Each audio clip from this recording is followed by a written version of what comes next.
This started a few weeks ago, and I'm honestly scared and wondering if anybody else has experienced the same. The first time I noticed something, I was in a public place, a restaurant to be exact. It is a semi-expensive place where the waiters and waitresses wear white button-down shirts and black slacks, instead of polo shirts and aprons. It was about 9 o'clock at night, and my father, my girlfriend, and myself were well into eating our food. The restaurant was kept dark and we were in our booth, but from the corner of my eye, I spotted something down the rows of empty booths and tables. It looked like a waiter. At least the clothes looked similar to one, but with very long dark hair. Whomever it was quickly crawling on the floor. It was fast, but it looked exactly like somebody on their hands, their back tilted up, crawling on all fours.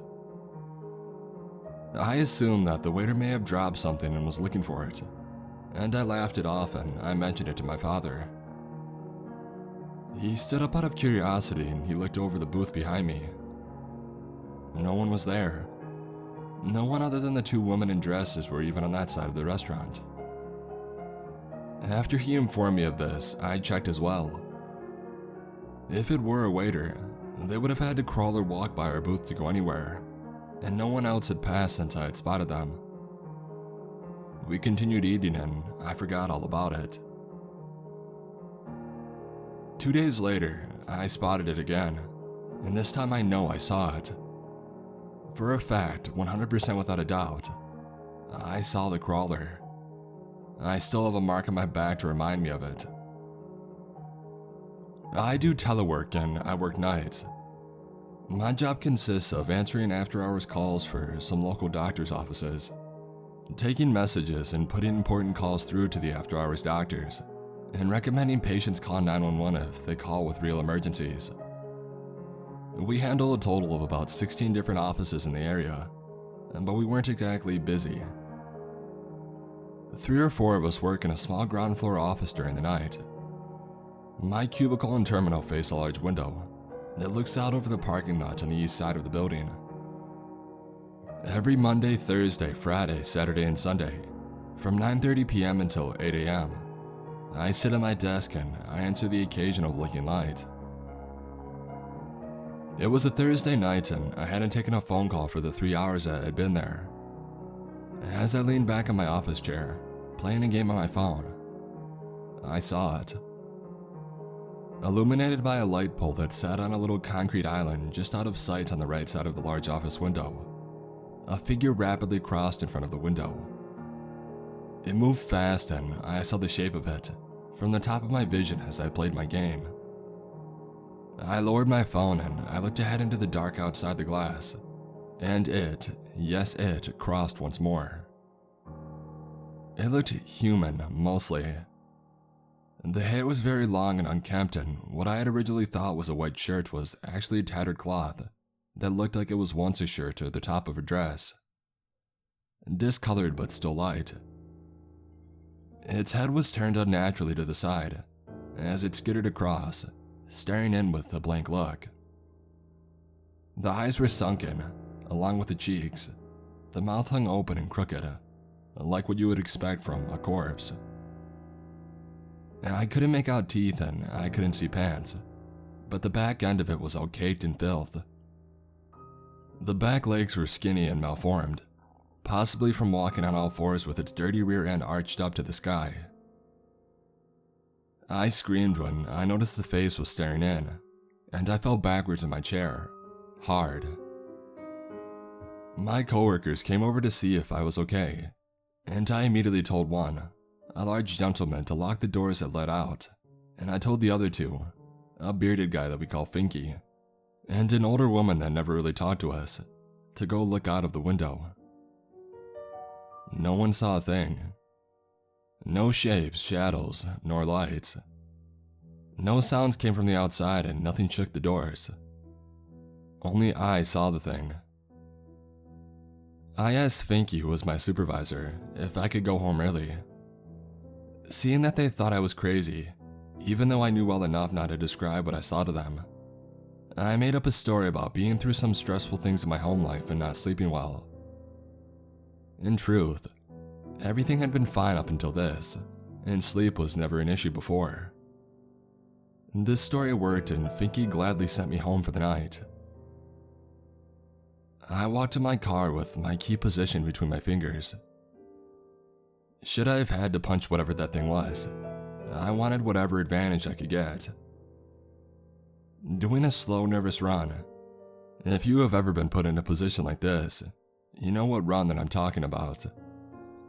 I made my way to my car and I jumped in, immediately locking my doors.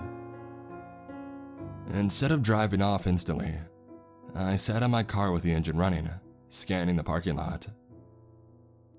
There was some concern for my coworkers, and honestly, I was fully mentally prepared to run down whatever in the hell this thing was. When I realized that it wasn't anywhere to be seen, I drove through the parking lot, around the office buildings and a few cars that sat in the lot, looking for any sign of it. It was nowhere to be seen again. I live a 25-minute drive from my work, a 25-minute dark drive through empty streets. During my drive, I thought I saw it twice in 2 separate alleyways, but this could have been my overreactive and stressed imagination. The possible sightings did nothing to calm my nerves, but I did make it home safely. My house is small, a 2-bedroom, 1-bath, single-story home with siding and a single-car garage. I never park in the garage because I use it for drums and exercise equipment. This night, I had wished that it was empty, if only to provide safety for me when I got out of my car. But sadly, the only option was parking out on the street. I parked and I got my nerves up. I opened the door and I ran to the front door of my home.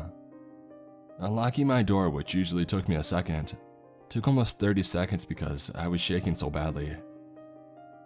It's funny how fright ends up breeding more frightful situations. In an ideal world, we would keep our cool and act smartly, but that is rarely the case. Once I was in, I hit the car alarm on my white all-wheel drive Chariot and I locked my front door. I turned on every light in my house and I did a thorough check. By now, I had realized that whatever it was had probably been following me, and that chance wasn't to blame for me seeing it at a restaurant and then at work. Most people never see something like this, yet I saw it twice. I deeply wished and prayed that I would not see it again. Grabbing my baseball bat and a knife from my kitchen, I posted myself in a watch position on my couch and I silently sat watching the front door and the windows, with the blinds closed. Even if it was out there, I didn't want to see it. An hour or 12 passed as I stayed in this position. Time ceased to exist as I nervously waited for it to burst through my window or door and come running at me like a happy dog. And then my car alarm went off. I sat in my bright fortress and at first, I thought it was an electric beeping from one of my tablets. Partially because I was so focused on sight that I put my ears in a standby state. And partially because I'd never heard my own car alarm before. It took me much longer than it should have to figure it out, but I eventually did and every chill possible hit me. Pulling my keys out of my pocket, I started hitting buttons to shut it off, and one eventually did the trick. I now knew something was out there. Thoughts of it crawling out of my trunk once it knew it was safe started to creep up, wondering if the clearance in my car provided enough room for it to hold on where asked.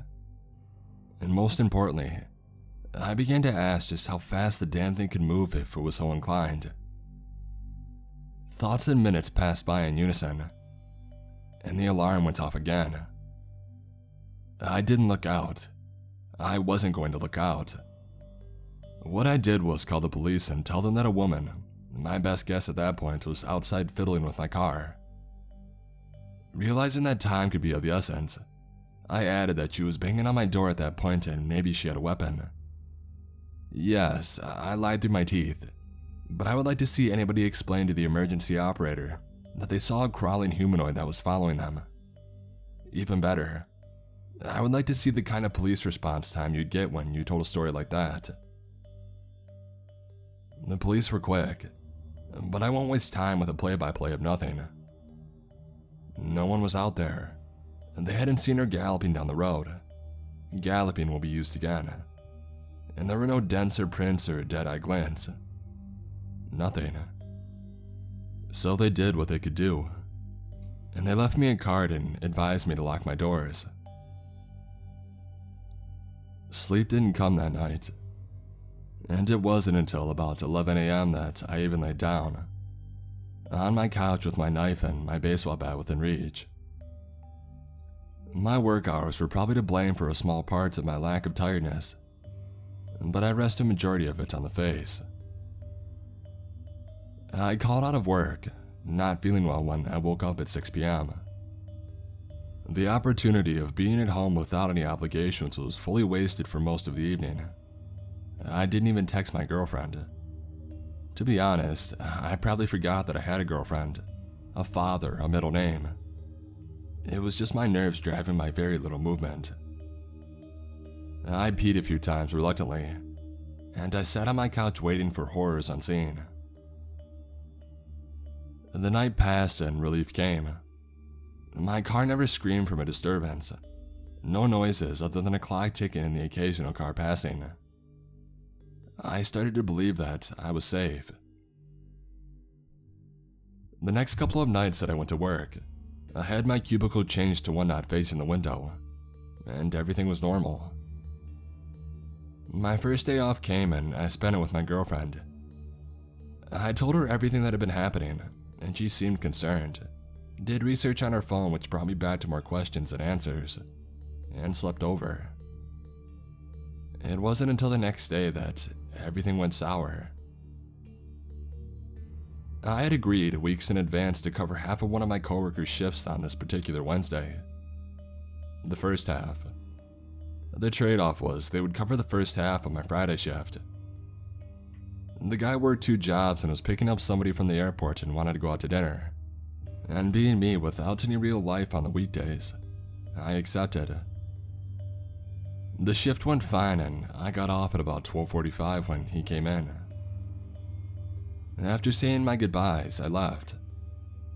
Nothing was waiting in the parking lot for me, and I wasn't overly concerned anything was. I turned on Bluetooth, began playing my music, and I started to drive home. The street that leads to my office building is somewhat long and dead ends at them. Street lights sprout up along the 2-lane street. Cars don't come down unless they are going to the offices, and only our office has employees at it at night. The street is a dark, lifeless thing once work lets out. Tonight, it wasn't so lifeless. As I turned onto the street, I saw something next to a tree on an island at the corner. At first, I thought it was a bicycle. Thinking about it, a bicycle somewhat fits the strange shape of its gaunt figure. Obviously, it wasn't a bicycle. I knew this once I saw it move. Once I saw it had long hair and a face with a slack jaw. And then it began galloping. I passed it as the sprint began. To say I was freaking out would be an understatement at best. Watching in my mirror, I could see it was keeping pace, on the shoulder of the street just behind me. Disappearing in the darkness of the first few street lamps, I gunned it once my brain acknowledged that I was in a car. "Okay, Google."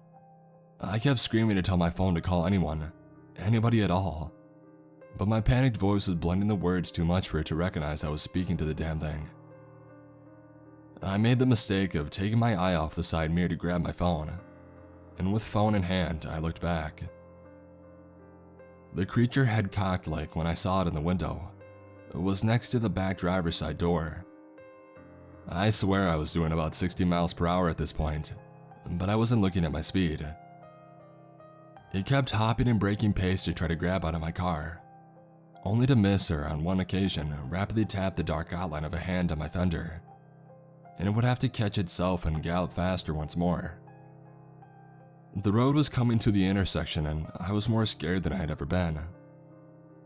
The road dead ends at the intersection and I would have to turn either right or left. Left to go home or right to turn towards the desolate industrial area further outside. Either way, I would have to slow down. But I would have to slow down much more and cross in front of its path if I turned left to home. So right towards absolutely no help it was. I ran the red light and I skidded around the corner. I only left off the gas long enough to make it and immediately pushed all the way down once my car was facing the right way. Still I slowed and I watched the top of its head bob up right next to my window, and it kept running straight without the time to correct its course. I watched it run out into the field across from the road and disappear. Sure that I would return behind me on the road shortly, I didn't slow. But I did look down and I dialed my dad. He picked up after too many rings and I frantically began telling him what was going on. He offered to stay on the phone with me, but he told me what I already knew. I was heading towards absolutely nothing, and whatever this was would find me helpless out there. I had to turn around. Once I had enough distance, hoping that either it gave up or was finding a shortcut to cut me off well ahead, I turned around and I started to drive back towards civilization. As I passed the intersection of my work, I began having a panic attack. My father told me to get a hold of myself and to drive to his house instead. He had a gun and I could sleep there for the night, an offer I eagerly accepted. And so to his house I drove, and I realized very late into the drive that something I feel no shame in admitting. At some point during the chase, I had pissed myself. A grown man, a 6'1" man that worked out and had fights he won in high school. A man that drank dark beer and talked shit with the best of them. A guy whose dad would take him hunting when he was a kid. That camped in dark forests with nothing but a knife and a compass. A guy who always considered himself pretty tough like his old man. Thoroughly pissed right through his clothes. Never will I find myself tough. I have met my match 1,000 times over. My dad is tough as nails, and when my mom was killed by a drunk driver 10 years ago, he snapped into kick-ass mode and took care of everything without a tear. If he did cry for the woman that I know he loved more than himself, it was never in front of me or my younger sister. He worked for 30 years doing manual labor, and preferred whichever way possible to strain the shit out of his body. His arms are the diameter of most men's heads. He is as tough as nails. Hell, nails would bend just looking at him, even though he's pushing 60. But it was an hour-and-a-half drive to get to his safety. Once again, I thought I saw the creature a few times during my drive, but nothing gave chase, and after some silent nervous driving, I found myself pulling up to his house. He was outside waiting in a t-shirt, dickies and boots, holding his shotgun. He waved for me to wait in my car and began searching my vehicle, even had me pop the trunk. After determining that it was safe, he had me come in and told me to go to the second story where my childhood room was. He had extra pants waiting on the bed for me. I had told him about my accident while on the phone and during the entire drive, and I changed. And then I passed out from emotional exhaustion. The next morning, I woke up at 7 a.m. and I went downstairs. My dad was awake, sitting in the living room. He hadn't slept. He kept watch in a much calmer and organized way than I had. As soon as I walked over to him, he looked at me, tired but alert, and said something that put me right back into a state of fear. "Your mother saw it too." He proceeded to tell me that my mother had mentioned seeing a woman crawling around one night when I was little, maybe 5. We were at a park and it was getting late and I was being fussy while walking with her. Something like me being tired from running and wanting her to carry me. And when she picked me up, she saw what she thought was a naked woman crawling on the other side of the park. She quickly walked me back to the car and left. She has never mentioned seeing it again. but my dad remembered this conversation because she wanted him to call the police, and he had in case some kind of kid got hurt or abducted by a crazy person. So my dad and I hung out and we rechecked the car. We went back to my house and we checked it. He bought me a camera for my car and a camera for my house. He was concerned, and my girlfriend was concerned as well. Both offered to stay at my house with me and I picked her. And for over 2 weeks, nothing happened. Unlike last time, I didn't calm down. Every day I kept watch. Driving was terrifying, even during the day. Everything was a chore and a lesson in fear. And I started to believe that my girlfriend thought I was crazy. 2 days ago, that changed, and she recommended that I do more research, which brought me here. 2 days ago, technically 2 nights ago, we had come back from Walmart and we forgot to lock the car. It's a new habit and we do slip occasionally. She had left a bag with her drink in it in the car and we didn't notice until we sat down to watch Netflix. About halfway through the episode of that 70s show, she stood up and she walked towards the door. "I forgot my soda in the car," was all she said. She wasn't afraid of it because she hadn't seen it, and nonchalantly opened the front door and walked out. I heard the loudest scream that I ever heard, and I jumped up and I ran towards the door, meeting her as she ran in hysterical. She pointed out the open door of my car and I peered out. The back door of my car was wide open and the interior light was on. The interior light that lit up the slack-jawed, gaunt face of the creature sitting in my back seat. Its neck and face were stretched forward between the front row bucket seats like an eager passenger, having a conversation with an absent driver. My heart sank to my groin and I slammed the door shut and I told my girlfriend to call 911. By the time the police arrived, she had told them too much and they probably thought we were crazy or playing a prank. The creature had left. The back door of my car sat wide open, and the police suggested that a friend or some teen was playing a prank on us. My girlfriend cried through the entire process. She believes me now, and after the police left, they recommended that I put feelers out regarding this before asking me to drive her back to her place.